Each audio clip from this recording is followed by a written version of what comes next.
think I'll start every video with a fact. It seems like something I would do, it's different, it's interesting, kind of, maybe. The fact I'm going to give you guys today is that the platypus is the only mammal to give birth using eggs. That's pretty cool.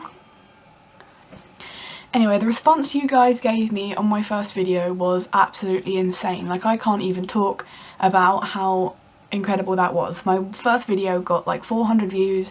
I'm nearing 50 subscribers already just from one video, which is insane, which means you guys actually enjoyed it and you want more, so that's great. And the icing on the cake as well is that one of my favourite actors, Anton Yelchin, followed me on Twitter and retweeted my video. So if you're watching this, Anton Yelchin, I love you.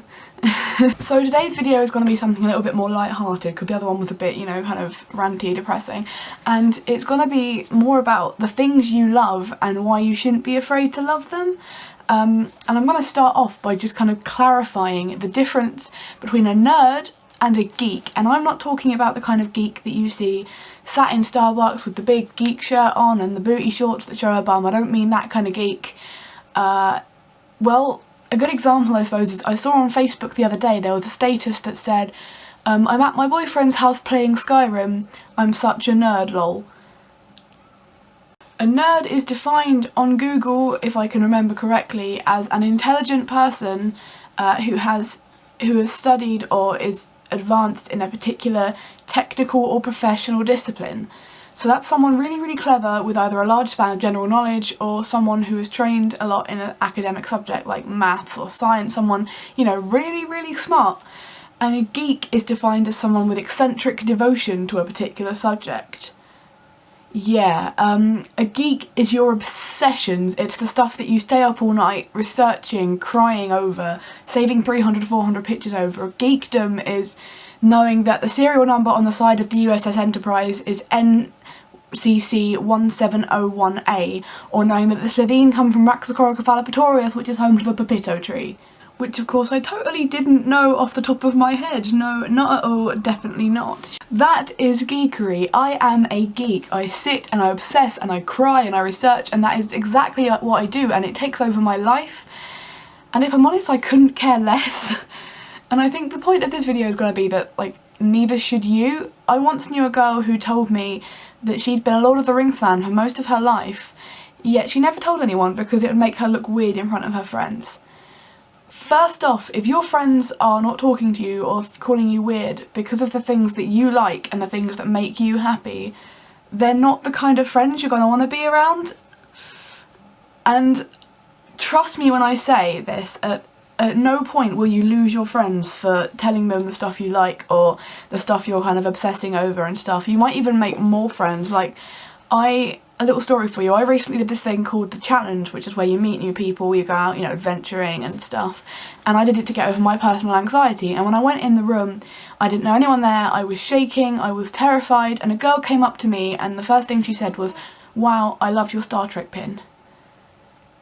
And long story short, we are now best friends. I've got her Twitter, her Tumblr, her number. You know, we're going to be friends for a long, long time just because of me being open about one of my biggest obsessions. There is a very popular band out currently that I'm quite a big fan of. You may know them as Fall Out Boy, and they recently did a song called Save Rock and Roll. You should go listen to it, it's really good. And they say, "You are what you love, not who loves you."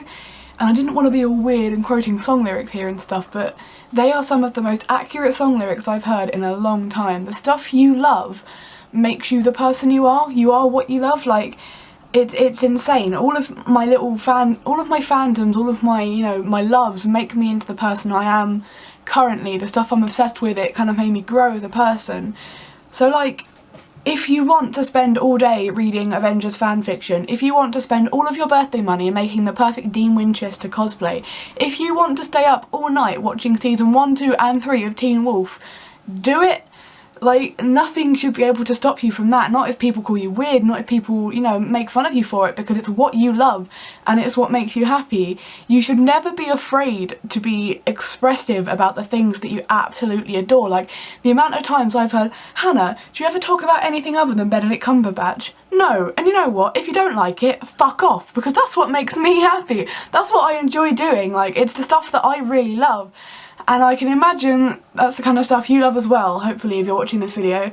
Not necessarily Benedict Cumberbatch, but kind of therein about the whole television show film thing. Like, whether your obsession is an entire film franchise, TV franchise, whether it's one actor, whether it's a book that you really, really fucking love and you want to go out and tell everyone about and make them all buy it because it's such a good book and the feelings that give you are fantastic, that is fine. That is what you should do. And even if your parents mention anything like, oh, you're constantly talking about this, ignore them, because I can guarantee you at one point in their life they have had an obsession just the same. I found out recently, the other day, that my mum for her 30th birthday went to a Star Trek convention with my dad, and I didn't even know my mum liked television, let alone Star Trek, so that was a big revelation for me. So the message of this video, there or thereabouts, is just don't be afraid to express your inner geek. If you want to get really dorky over something that, you know, only you know, if you want to go really into your fandoms and, you know, explore everything, there's so much of the internet that you might not have seen to do with your favourite show yet. I can promise you that. There's some stuff on the internet I can never ever unsee. And thank you very much for listening, I guess. That wasn't more of a serious topic as I said I was going to do, but I do have some videos lined up. Like, I'm going to talk about mental health, I'm going to talk about music taste and why it shouldn't matter. I'm going to talk about loads of stuff like sexism, abortion, everything like that I feel quite strongly on. So if you enjoyed this video, or if you actually maybe would like to watch another one, there's a subscribe button somewhere around here, hopefully, if I can work out the annotations. If not, it'll be at the top somewhere. Leave me a like in the bar below, and yeah, share the video with your friends if you feel really, really lovely, because it really helps me get going. Like, I think the majority of the views I got on my last video was just from my friends constantly spamming the link and sharing it, so if you could do that as well, that would be an enormous help. So thank you so much for watching, and I will speak to you all soon.